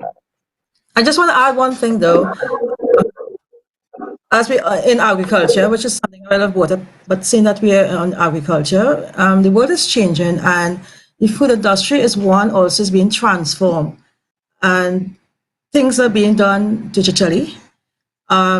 So in terms of the supply, traceable supply food chain, as you were just indicating now, Michelle, you could have data now, which is a new job somebody could do called data analytics. They can trace when and where and how the food has been grown and where it's picked up and shipped and processed while still protecting your data for your country. So these are things we need to look at in terms of new diversification. If we could have a new job spec to analyze your data for Agreed. your country. You know what I'm saying? So this is one measure we could implement going forward so we can have an idea, a database of how our food are manufactured as well as shipped and processed. Definitely. And I mean, we're nearing the 9:30 mark and we still have topics to discuss. We also have calls to take. So please don't forget that at 9:30 you can call in to talk your talk. The segment will be open. You can answer the question of the day, which is, do you think that, or do you agree with the extension of the stay home order? And feel free to tell us why. Call in also if you know or have received a grant or know of anybody who has received a grant, because until this COVID-19 ends, I need to know. That question has to be answered. And before we change and go into other topics, I do want to also discuss the fact that many or the supermarkets are blaming the fact that they can't purchase certain items because of the lack of foreign exchange. And I mean, promises never materialize. PNM, sorry, but promises never materialize. And they said early on the first press conference that US dollars foreign exchange was going to be prioritized for food imports. To date, they are still waiting for that prioritization. Yes, Where they are, because they indicated $100 million, Felicia, would be available. And again, we're dealing with monopoly money here until the citizens realize that. We are great at presenting numbers in big amounts, in millions and billions, but they never materialize. I'm sure that $100 million has not been dispersed to the grociers and the persons that need it for the food importation, because again, we basically, eat yam and rice and you're good. And we're not thinking of the average citizen and their needs and their requirements. I am positive to date that $100 million has not been released, as with the infamous grant.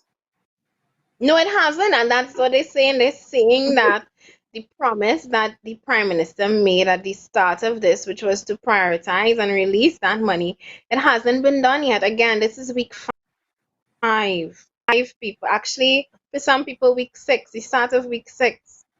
This happened, our stay home order happened since March the 13th.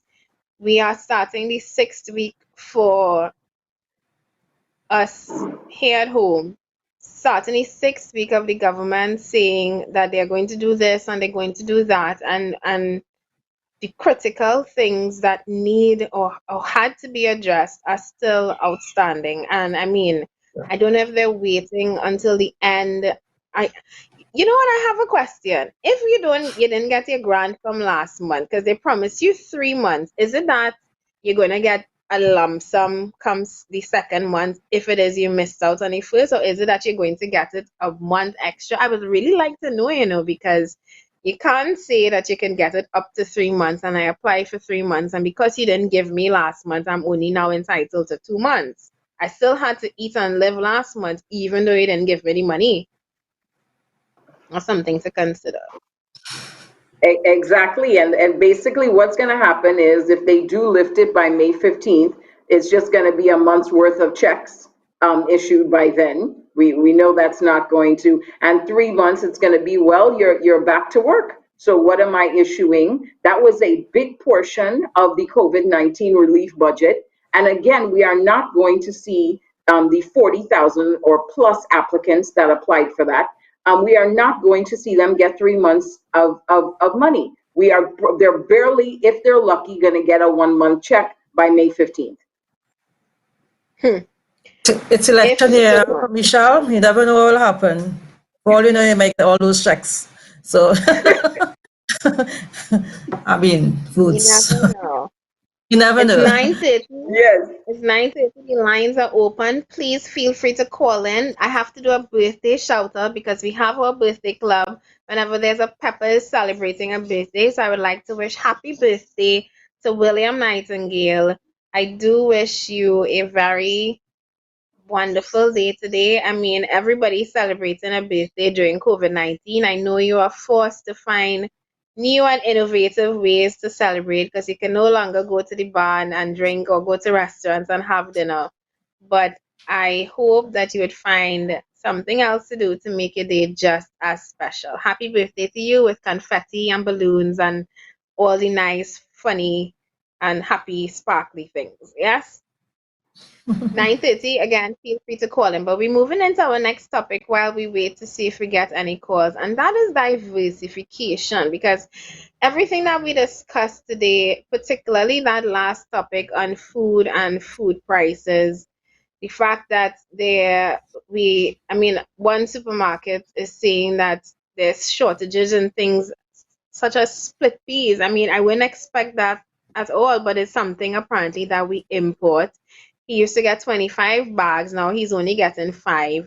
And as this stay home order and quarantine around the world continues, I expect that it's going to be even more limited in terms of supply. According to Michelle, there's that interruption of the supply chain, and we here in Trinidad and Tobago who import a lot, if not most, of our food are definitely going to be hit by this. But there is diversification because right now the question is how do we increase our foreign exchange? And that's something particularly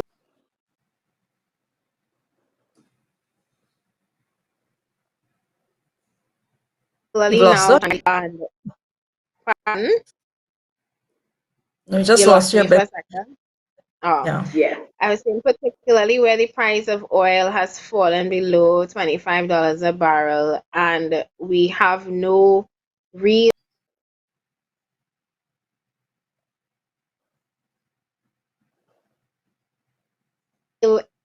also been hit.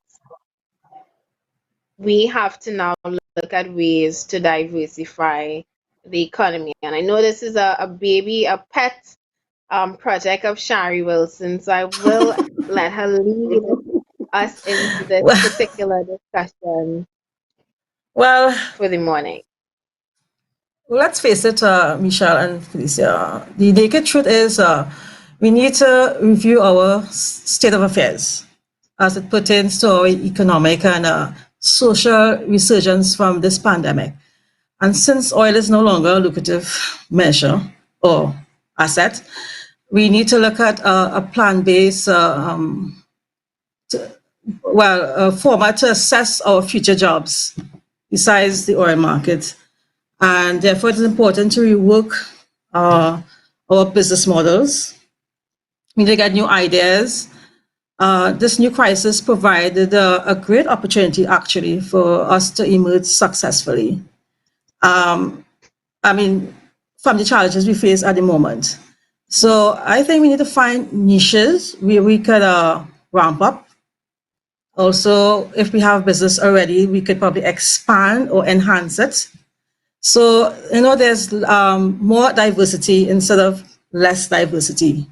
And some of the things I was looking at, we probably could look at the building more online based businesses.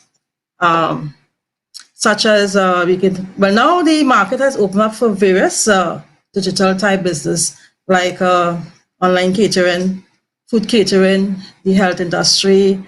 We have the clothing industry also, and we could do more professional online courses, etc. Michelle, you should be that should be your baby because you are Yes. developing a lot of programs with online. Yeah. Yes. So Yes. you Yes. could share some of the your ideas as to online businesses where we could look at. Right. I mean, there is as you both know, I lecture. at UE, and in terms of, and now all my classes have switched to an online environment. So there is opportunity to sell your products via online, as I'm selling my services, my consulting services online.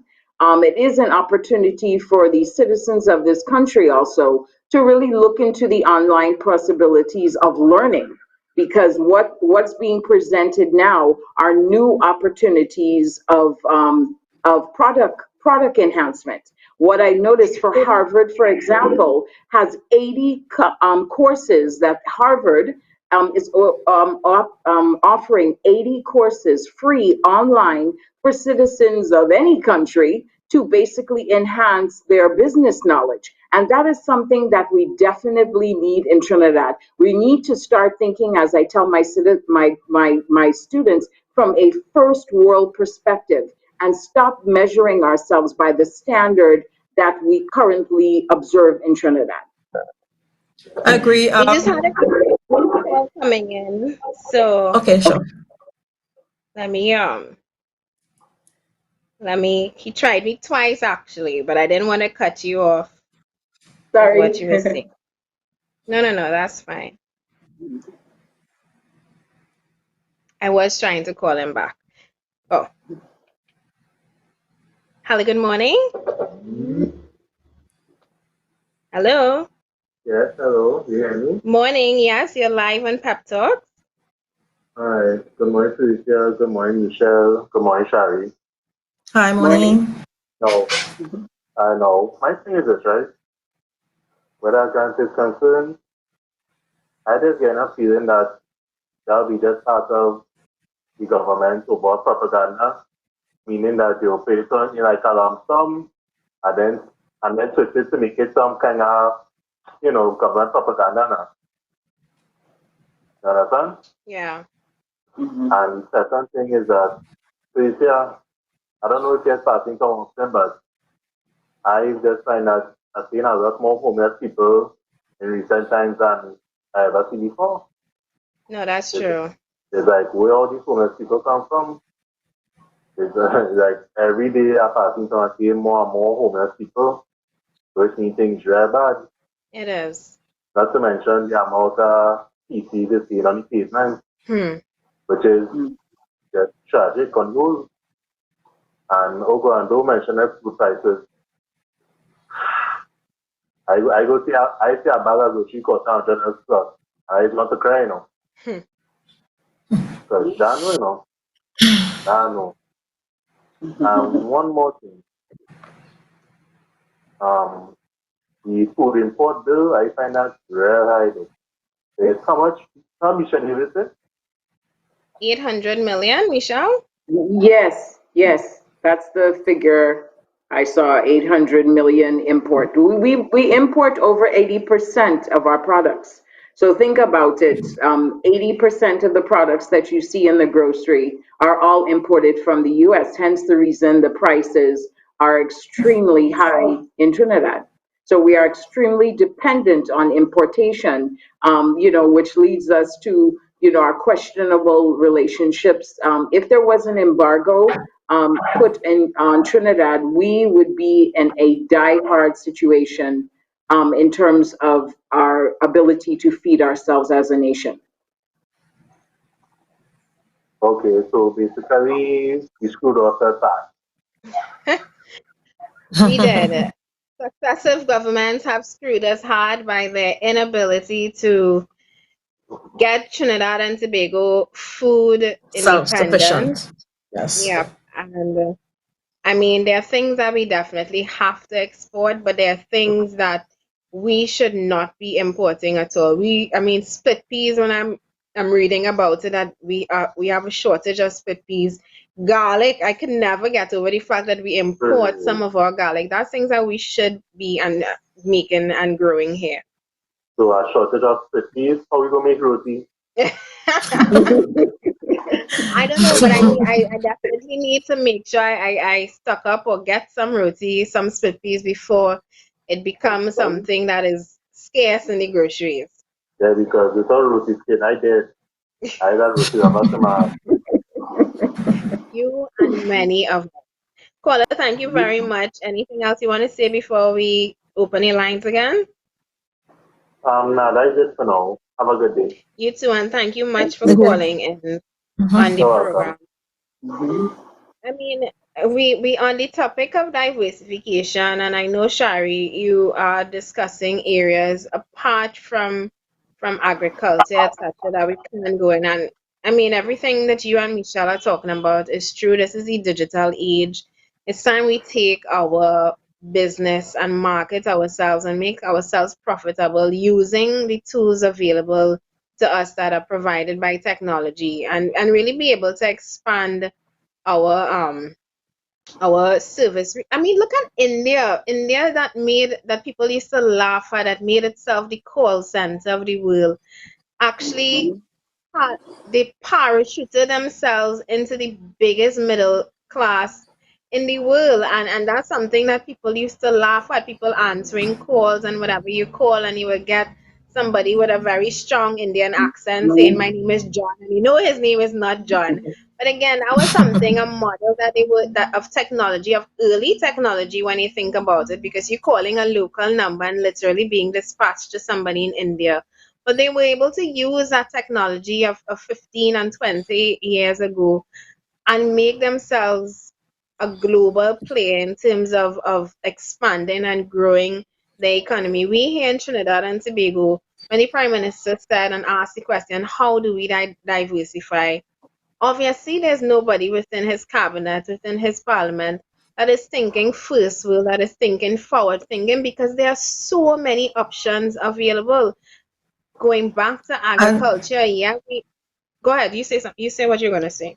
no, I was just going to enhance more on what Misha was saying. As we there on students are right now, I would say the second wave of leaders in the country, and they can, I mean, provide new courses in terms of programming. You have something called the blockchain. You have coding, data analytics. You have different data is going to be the new oil, because Yes. once a company, once a country invests in their keeping their data secure. I mean, they can share it. Certain things they can share. They can conduct their business in this new world, this new normal. So it's like a shared ledger for recording transaction, like um, blockchain technology, tracking assets, and all those things. So in a way, it'll be something very like gold, basically. And we also could do the same thing with the going online, doing agriculture digitally. Again, the food industry, you could, as I said, learn how to. We could train people so they could learn the new technology of keeping track of our supply chain.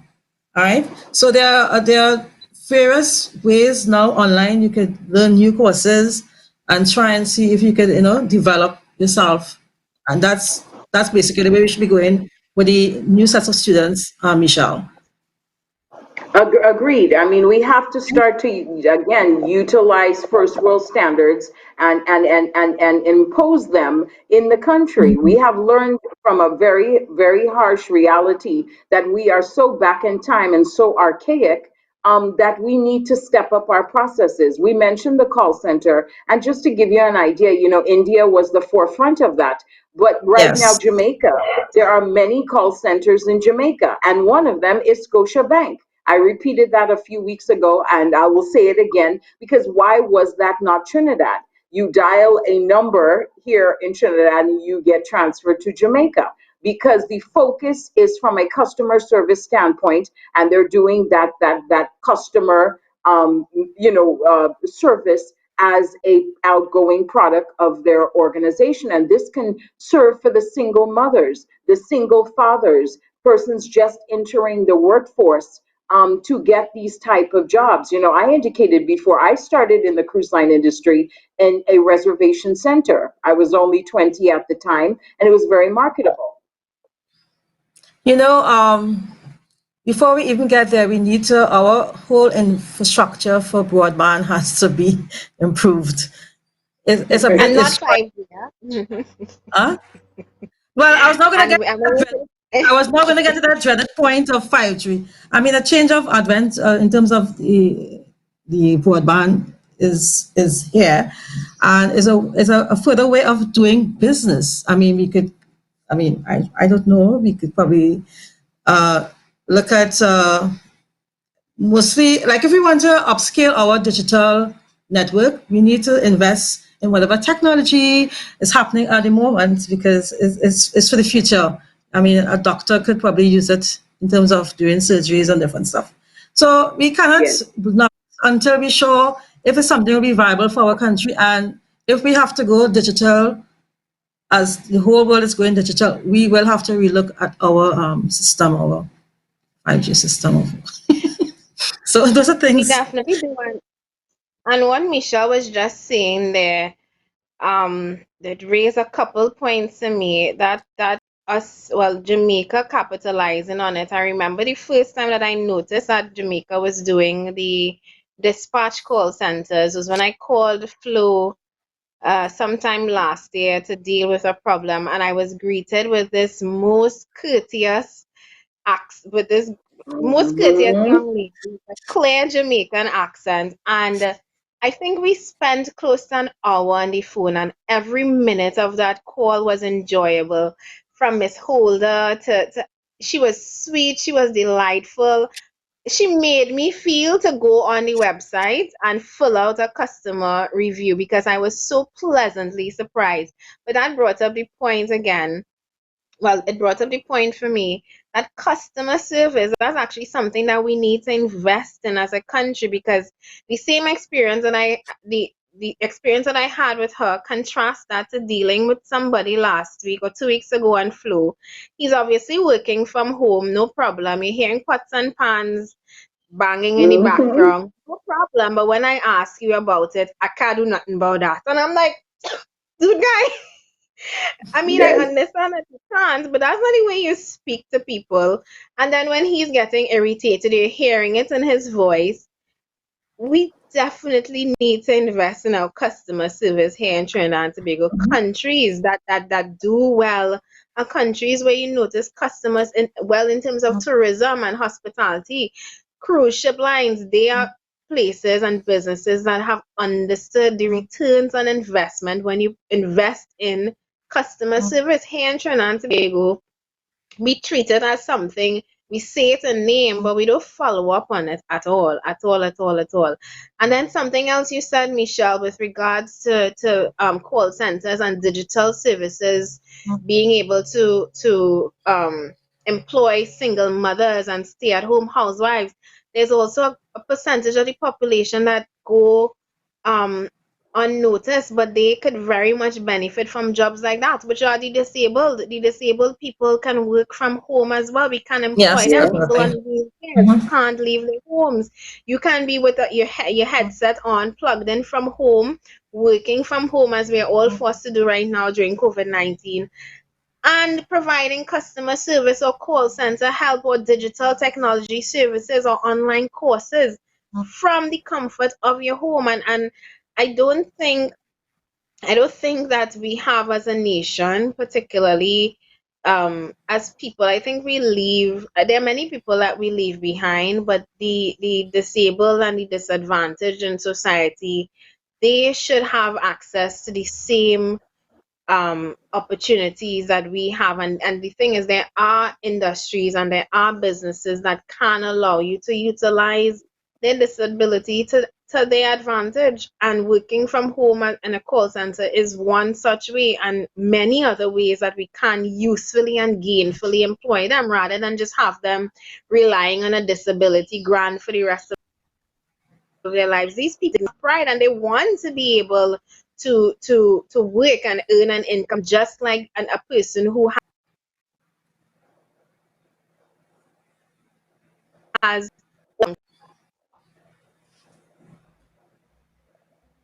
Did I lose you, We, ladies? Yeah, Yes, just okay. Shirley. But Felicia, I wanted to add to that, that point of customer service. We have to realize as a nation, we have to really step up our skills in terms of customer service. No matter what business you are in, you have a customer at the end of it. You can be an accountant, you can be a lawyer, you can be in the grocery business, you can be in the tourism sector. We need to realize that there is great profitability in providing customer service to any organization.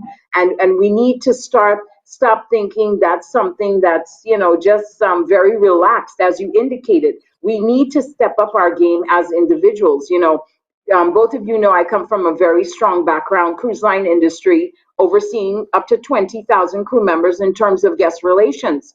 And if you did not exceed expectations, guess what? They had other options. And we need to start realizing and utilizing our resources, just as Jamaica's doing, by providing great customer service. Because by companies investing in call centers in Trinidad, the average citizen can get a job.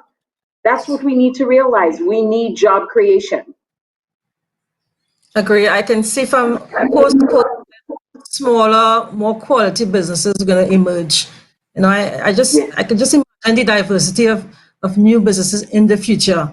And I mean, same thing as the agriculture. I like how the fact that I read last week that they're going to one person already started a website where farmers and the buyers could connect online.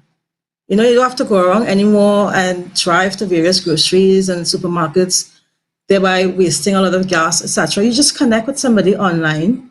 You put your picks up, or you tell them what produce is coming in the next few months, and you can get bookings, or yeah, and they reserve whatever crop they're interested in, and they hook up and they meet and they exchange money pass and you get their products, and that is how we should be doing business in the future, and that goes for most businesses. And I just want to take a moment to shout out some of our usual suspects on the live. Good morning to Rose Fang Chang, Stephen Downer, David Castellano, Oliver Marin, Nigel Phillips, Ian De Souza, Christian De Leon, Akil Kams, all of our peppers who are watching live with us this morning. Thank you for tuning in to Pep Talks in the morning. And I'm seeing some of your comments on the thread. Jenny Seapol Gayadine, an ever um faithful viewer of Pep Talks in the morning. I'm really enjoying the discussion that you guys are having on the live thread right now. I see you having nice little back and forth there. We have just under 10 minutes left for the program. If you would like to get your call in this morning, please feel free to before we wrap up the program for the day. I think we discussed a lot today. I mean, looking back on it, we didn't touch on everything. I mean, we were supposed to speak No. about our borders closed. And I mean, just to Yes. touch on that really quickly before we wrap up, it is a really great question because we are hearing about planes, fighter jets coming in from Venezuela to load up on gas.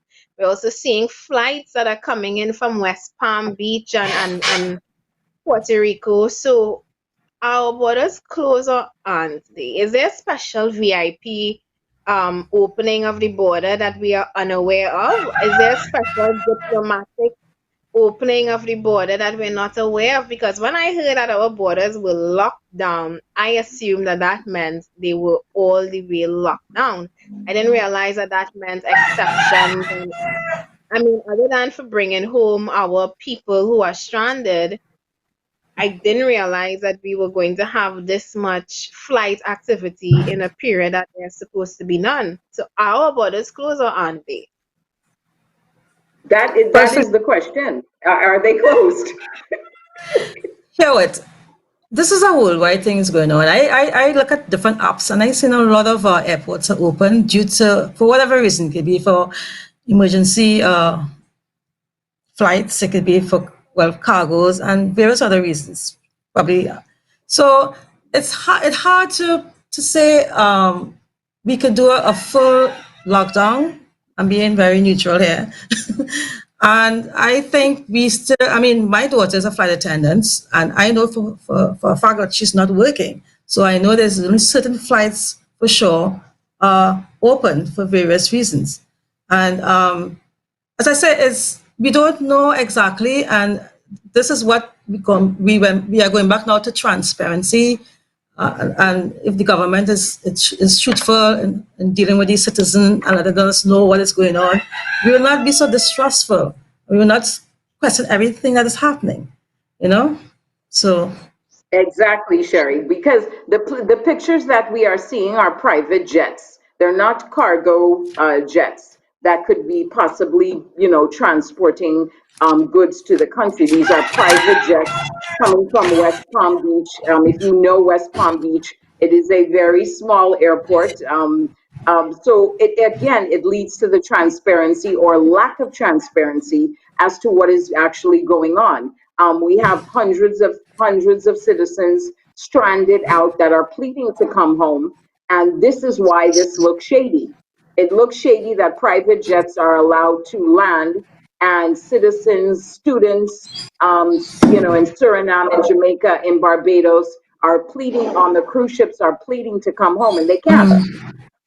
well, I know Mr. Young had said he didn't say they will have the full lockdown. He did say that based on your situation, they will try to accommodate. And then we have to realize it's not everything going to be locked down because our citizens are consuming one. They need whatever goods, whatever medicine. I'm just saying that we are not. So we need certain services to still go on, but the full conditions that we are adhering to in terms of coronavirus, in terms of sanitizing, etc., and social distancing. So I don't want to question too much. I am assuming that they are doing what they're doing is for the benefit of the country and the citizens.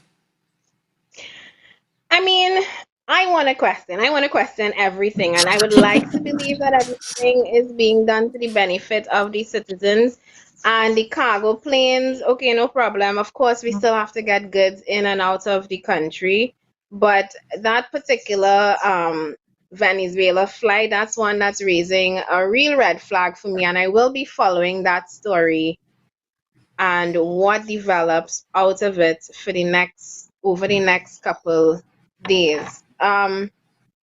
Before we wrap up though, I do want to read this very funny comment on the live.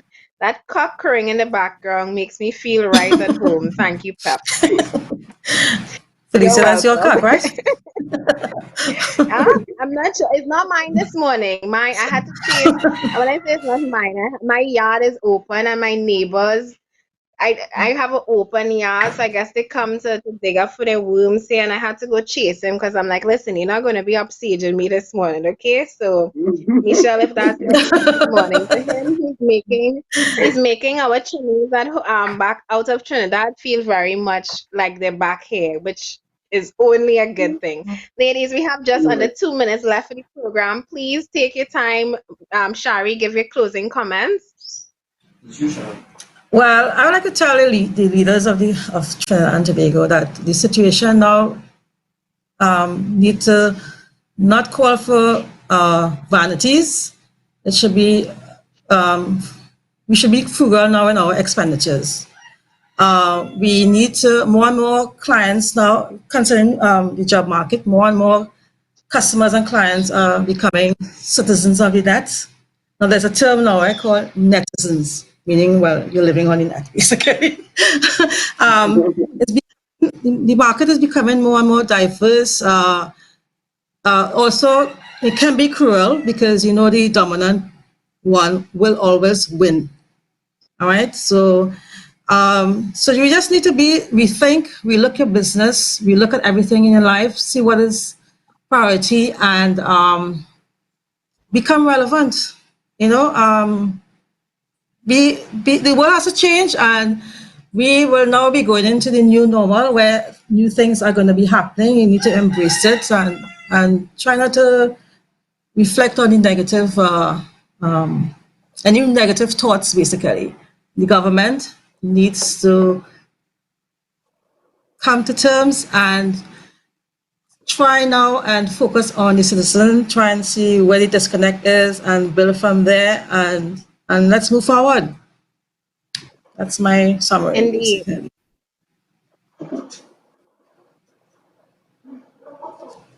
Michelle. We lost Felicia? Okay. That's You know, my wish for for this week is that citizens get the grants. I'm really concerned. I haven't seen hunger at this level in my entire lifetime in Trinidad, and it's very disheartening to me.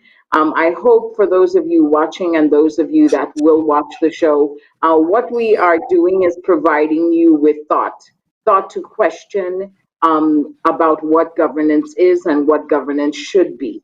We deserve better as citizens of this country. And, this is an election year, and we need to start to really put our, our thinking into action and start questioning those that are in the position that can impact our lives and make a difference. And again, everyone, have a great week.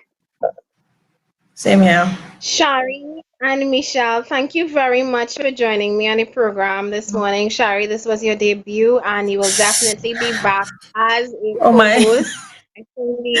I think the viewing audience really enjoyed the discourse this morning, and I look forward to having more like this in the future. Tonight at 8 p.m., we have an interview with Dr. Paul Elias Alexander, who is the famous brother of PEP political leader Philip Edward Alexander. He's an epidemiologist. I hate that word. Actually, is the word epidemiological. Ah, I got it. I was telling For Philip last night once. that I absolutely hate that word.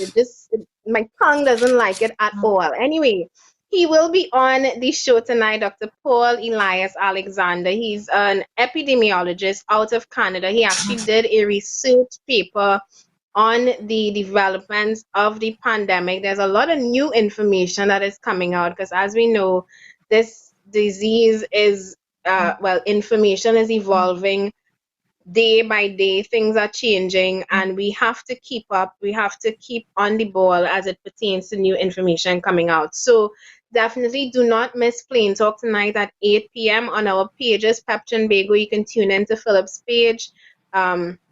Philip Edward Alexander. And I thank you again to everybody who would have tuned in with us this morning. Thank you for watching Pep Talks in the morning. This is a really enjoyable program for me. We have 2 more weeks left of this. So remember, during this time of self isolation, quarantine, and social distancing, let's stay together by staying apart. See you tomorrow. Bye.